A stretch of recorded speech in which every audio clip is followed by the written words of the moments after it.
sa Mighty C. Lakas Tensya, matalinaw Mighty C. 5 ka motor bangka ang nadakpan sa padayon nga operasyon kontra illegal nga pagpangisda nga ginpangunahan sang 2nd Iloilo Provincial Mobile Force Company o kun 2nd IPMFC Ahoy Municipal Police Station kag San Dionisio Municipal Police Station.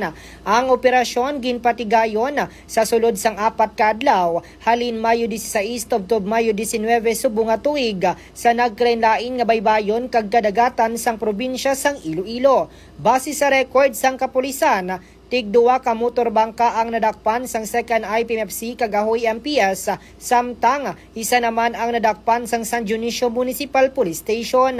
Suno sa investigasyon, ginaligar nga wala sang nagakaigo nga permit kag dokumento ang mga nadakpan nga sakayan. Ginsuspitsahan man nga nagapangisda ini sa mga lugar nga hindi nila sakop kag nagasulod sa mga ginadumilian nga fishing sanctuary. Sa subong temporaryo nga gin-impound ang mga motor bangka kag yara na sa kustodiya sang Bantay Dagat Task Force kag mga police station. Balita nagikan diri sa Quinto Distrito, ini si K5 Reggie Plazuela de Mayo para sa kampiyon nga balita, serbisyo publiko kag kalingawan sa Quinto Distrito. K5 News FM. DTX 500. Di na problema mo bala ang mataas nga blood sugar level? Mag DTX 500 na.